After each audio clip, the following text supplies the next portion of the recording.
The following is a Comfortably Zoned Radio Network production. We are back. New York baseball. Mets, New York baseball. I'm Ralph Tyko with the Comfortably Zoned Radio Network, and the co-hosts of the show are Marty Rose. Marty Rose? Yes, hi. And Robert Cole. How you doing, Robert? Good. We're coming down to the nits and gritty of spring training. So this has been what I consider a fairly good week if you don't look at wins and losses so much as you look at guys rounding into shape, guys like Mats having a great day today. This is Monday, and it's the 19th of April of March. Still March, isn't it? First day of spring. I got that one right.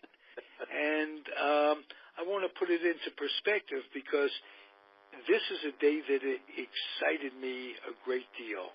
Marty Rose, how do you react to Matz's terrific outing today, and how that makes the overall prognosis of the team go?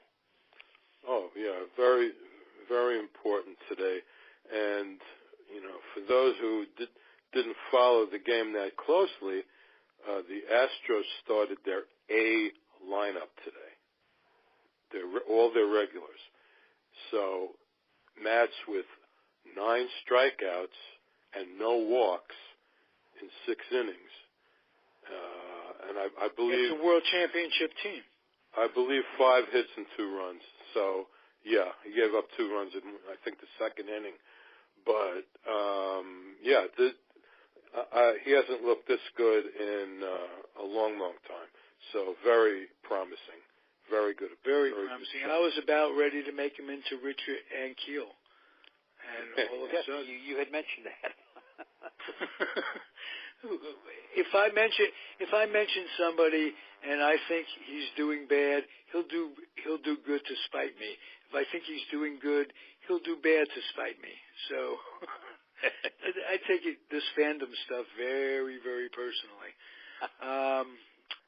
Personal, as it were.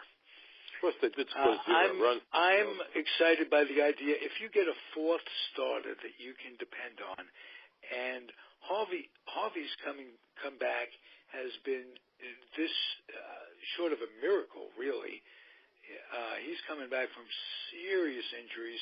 Didn't look all that good last year in doing so. Complete turnaround. You can depend on him as number 3. And with Mats as number 4, as we were talking off air, I don't think the 5th starter is going to matter all that much early on in the season, and this enables the possibility of Gazelman, Wheeler, or Lugo stepping up. So good things happen sometimes when there are injuries. Fortunately, with Vargas, it's his non-pitching hand, fractured nonetheless. Surgery will make it 100%, and you go from there. Robert, your impressions? Oh, I'm very, very happy with Mats. In fact, if you remember back last week, Marty and I were going back and forth with messages when he had that horrible first inning, and then he turned it around after that, and then he backed it up today with an excellent outing. So there's a lot to be happy about with that. And I think Wheeler has had a decent spring as well. So, you may actually get the 5 guys that they expected to have last year this year. Wow, that would be something. And as down as we were on them, rightfully, because this is repeated injuries, it would be something if they turn it around for that reason. And not to say this without knocking on wood, it's been, Vargas notwithstanding, a relatively injury-free spring training. Not the muscle strains and pulls, you're going to get those, but no structural damage on anybody, and nothing that's going to keep anybody out as of this minute for opening day. Knock on wood. Knock on wood, right? Because that changes.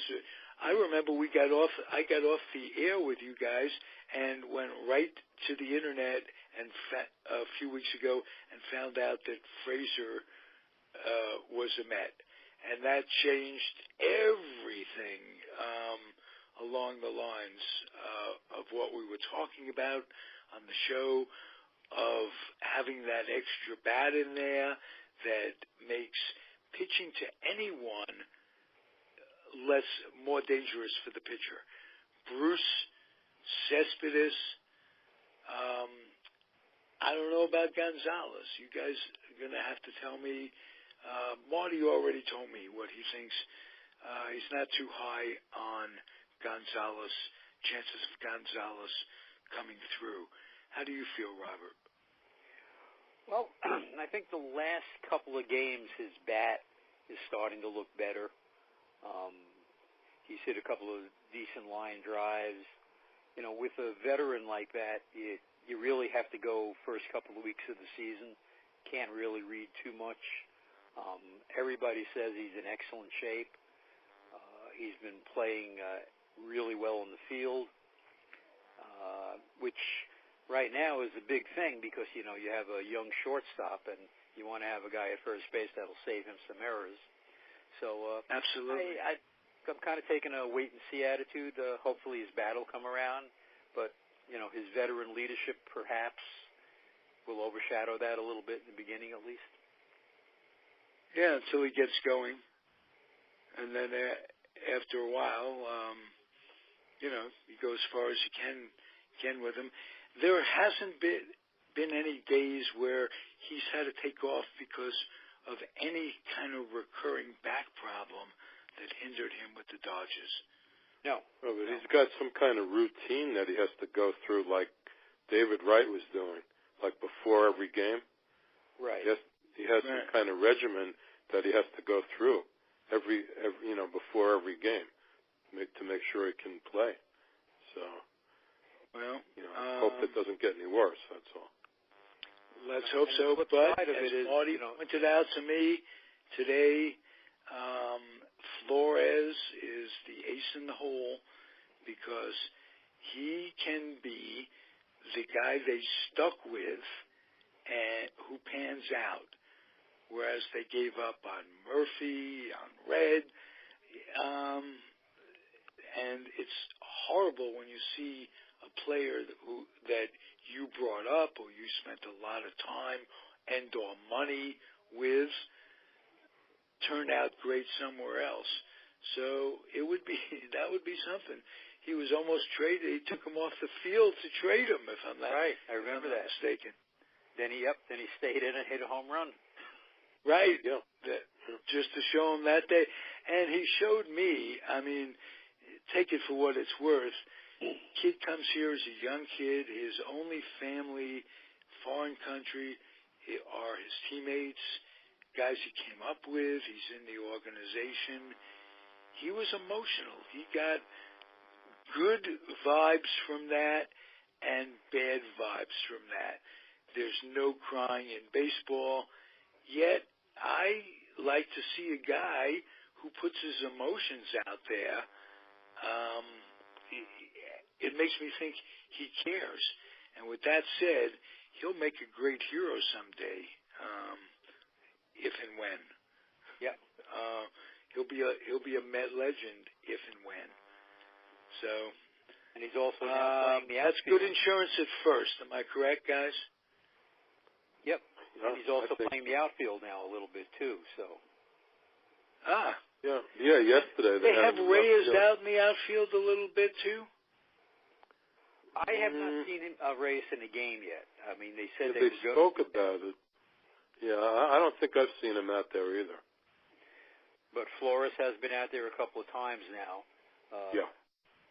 The first time the other day, he not only played the outfield, but he had, I think, 3 for 4, a double and a home run.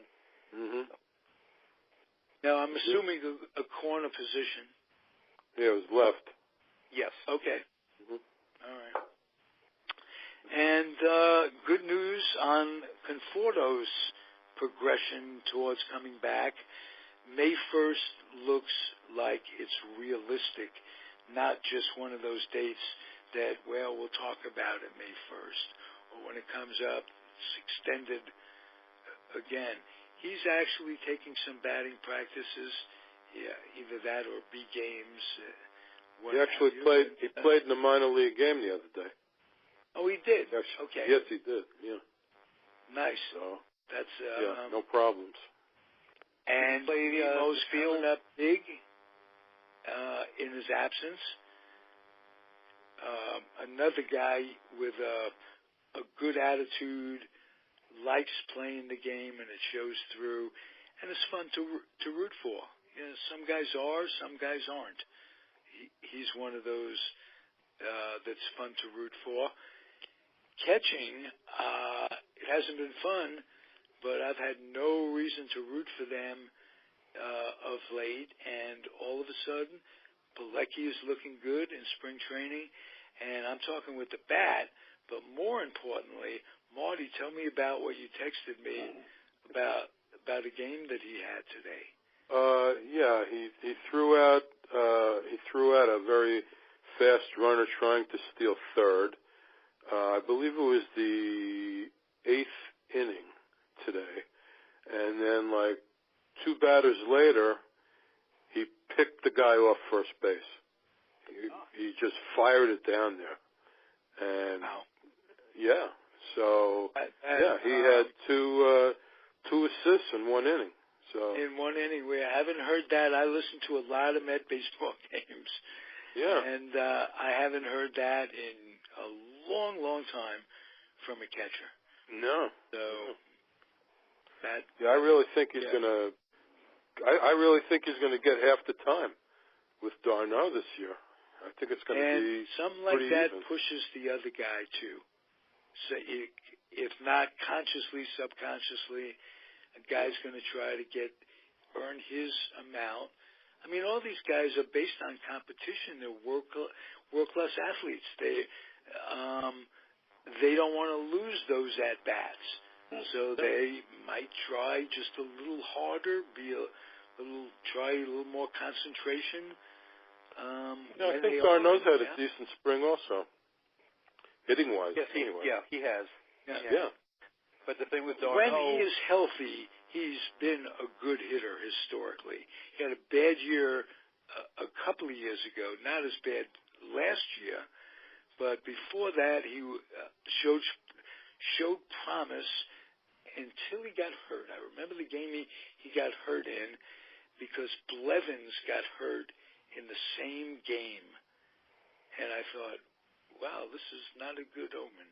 But ironically, that was 15, and they came back and won it in 15. At least got into the World Series. How about that? Which that doesn't happen all that often, as we well know, gentlemen. I'll let you plug it. It's on the internet, Robert Cole. There's a series of baseball shows, broadcasts that Robert introduced Marty and I to that is terrific. Why don't you go ahead and plug that? Yeah. In fact, you can very easily get them on YouTube. It's a classic baseball channel. The guy puts tremendous amount of different games on, all different teams. Of course, we're partial to the Mets. I'm partial to the Brooklyn Dodgers. Marty and Ralph are partial to the couple of New York Giant games. But you can hear some of the great broadcasters, Mel Allen, Red Barber, Vin Scully. I mean, they're all on there. Great to listen to. As I was saying off the air, I listen to one every night to help me go to sleep, and it's like I was, a 10-year-old again with my transistor under my pillow, and it's very relaxing, and it's just really, really fun. Good stuff. Nice. I agree with you. I'm in the midst of listening to a game between the Cardinals and the Mets, 1962. First freaking game ever. Ever. And all that goes with it, all the memories of listening to that game, the way you just described, Robert, with the transistor under the pillow and trying not to make noise because you weren't supposed to be staying up late listening to ball games, that sort of thing. It's terrific, and there's a great number of these games. Whoever's putting them up, whatever company it is great. Go Classic Baseball broadcasts on YouTube, and if you listen to that, you won't be all that upset. So, what else is there to talk about? We got the outfield. We got the infield covered. Well, we haven't really spoken much about the infield. It seems to be solid.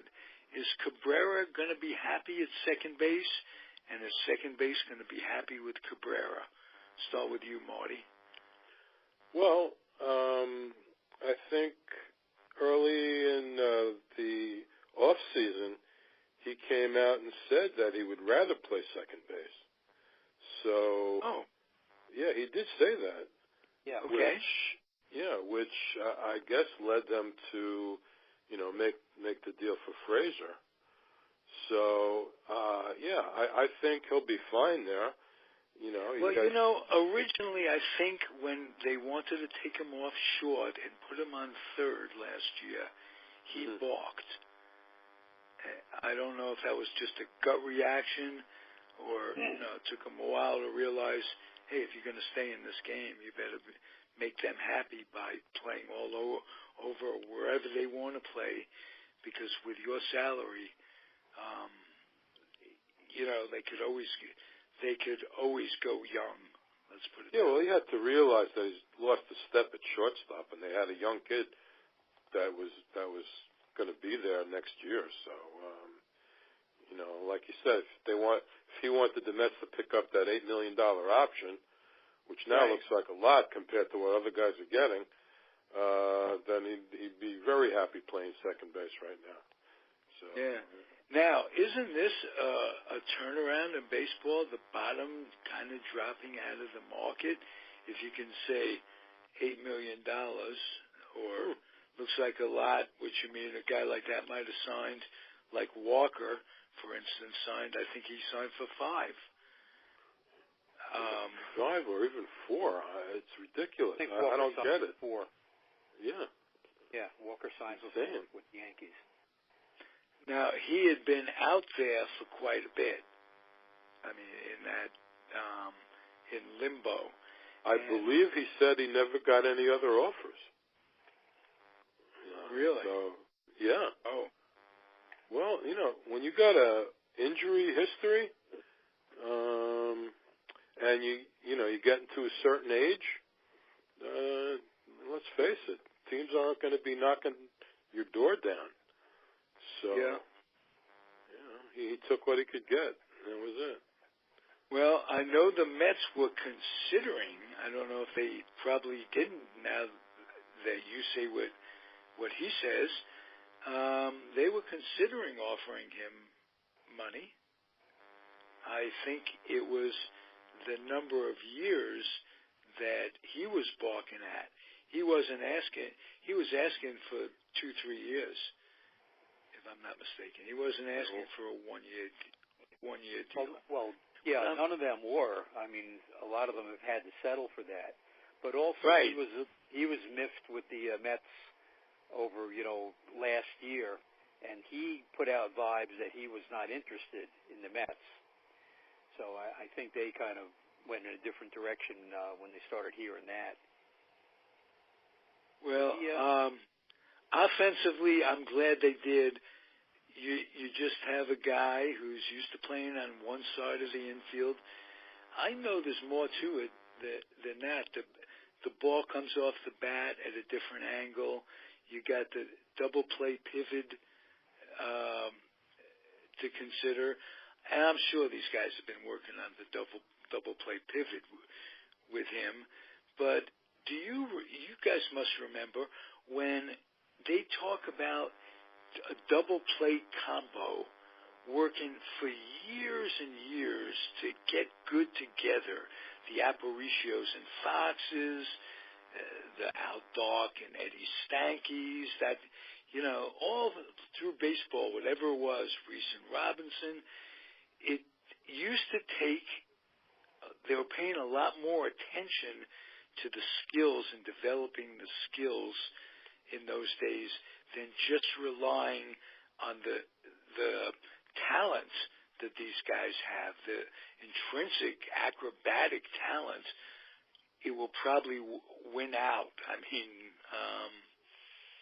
so hope for the best that Rosario and Cabrera can have that double play combination that clicks. How important is that? And if you're looking up the middle with Pilecki and Darno having decent springs and maybe coming into their own, and Nemo doing it in center, if you're strong up the middle, you're strong throughout. That's the way I see it, because corner players can only help you with the bat. They can't hurt you too much defensively, theoretically. And anything you get out of them defensively is good. So let me ask you, how does Frazier rate as a defensive third baseman? Robert? Oh, Frazier has a very good reputation as a defensive third baseman. I got a chance to see him a little more often last year when he came over to the Yankees, and he looked excellent. I mean, so good that they moved heavily to first base. When they originally got Frazier, they were thinking Frazier would play a lot of first base, and he wound up being the everyday third baseman. And I was very impressed. Now, if let's try to get in the Yankees' head a little bit. They end up not re-signing Frazier, and because their rookie infielders are interchangeable by position, the way I understand it.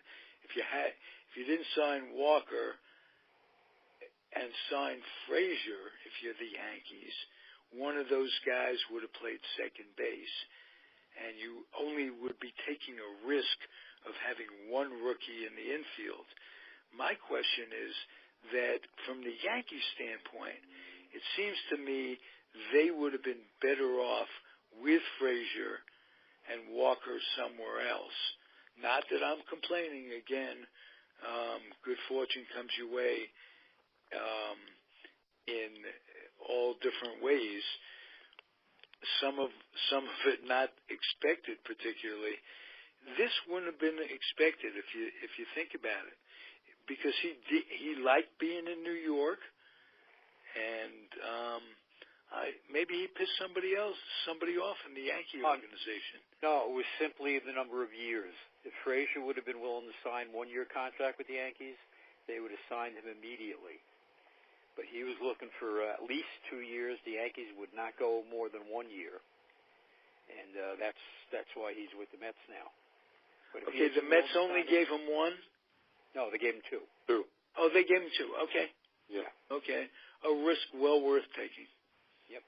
At this point, when you have an envelope with a pitching staff that is so fragile, and who the hell knows from year to year, day to day, you got to load the lineup in every way you can. Something bothered Mert this week, and it's very, very legitimate. How many of our starters, projected starters, not pitchers but starting position players, are over 30. Well, we spoke about that last week, I think. Oh, okay. Five out of the 8. Yeah, there's 5 guys that are 30 or more. Darno is 29. Nemo is 24, and Rosario's 22. Well, yeah. All the rest of them then again, if you want to look to almost the immediate future, you got guys like Dominic Smith hanging around. You got Nito, the catcher, who's I'm sure they're thinking long term anyway. He's like 24 or something, yeah. Right. I don't know if you're thinking of Nemo as a starting center fielder in that equation, or are you thinking of, Conforto's not that old anyway. Conforto's 24. Conforto is 25. 25. Yeah. Okay. I think anywhere from 28 to 32 is considered one's physical prime. Or am I a little high on those numbers? No, that's about right. Right. Yeah. Okay, so I don't think Bruce is too much older than 32, if any older. Cespedes could be any. Bruce is 30. When you think about it, he came from Cuba. He could be 61 at this point. I think his hamstring. He's 29, but his hamstrings are 41. That's the problem. Well, they actually have him listed as 32. Cespedes. Yes. Okay. That very well may be true, and it may not be. Who knows? But notwithstanding, Gonzalez had I'll guess 32 for him. Adrian Gonzalez is 35. Ooh. Well, here's the good news about Adrian Gonzalez and the risk they took. It's an upside risk, but worst comes to worst, they didn't pay him very much, and we do have Wilmer Flores in the waiting. If he's going to be looking for at-bats anywhere he can. You guys told me that he'd been playing the outfield in the past few weeks, so that can be a help. The guy can rake. He can hit. Yeah, no doubt. So it's nice to have a bench, as it were. Reyes, I think, over the season will be a very, very competent, versatile utility infielder. Oh, no question. Yeah, sure. Yeah. You have 2 guys now, Flores and Reyes, who can pretty much play all over the infield. Infield. And like I said, a call-up away is Dominic Smith at first base if all things go bad with Gonzalez. But the upside is you could hope for 30 home runs. That would be, and if he's at all competent, like you guys say he is at first, that wouldn't be bad. Give me 250, 30 home runs, a decent fielder at first.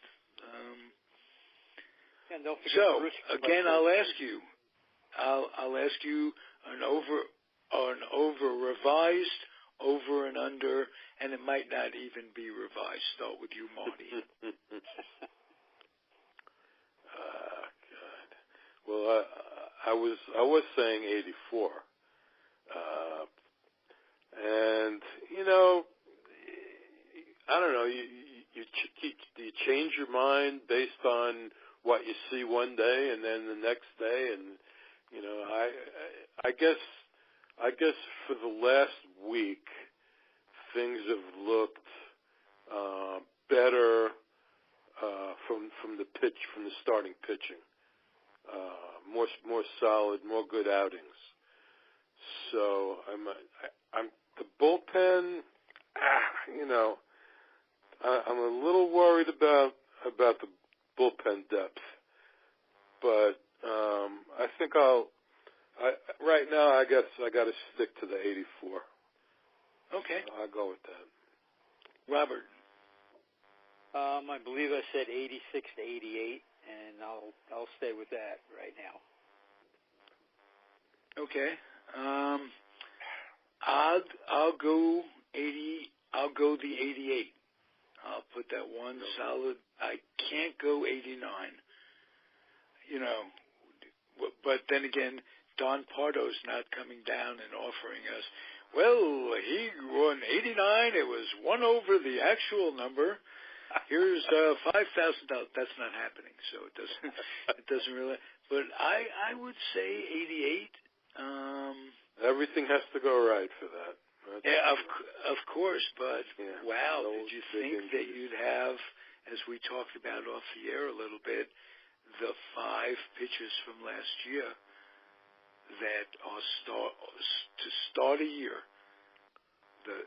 Those 5 guys. Mm-hmm. Not from last year, from the year before last. Those are highly touted. The promised pitchers. 5 guys, yeah. Mm-hmm. Remember, we've got DeGrom, we've got Thor, and a Harvey coming back. He's shown. Yeah, they won't need a 5th guy until the second time through the rotation, if they put Syndergaard back out there because there's an off day.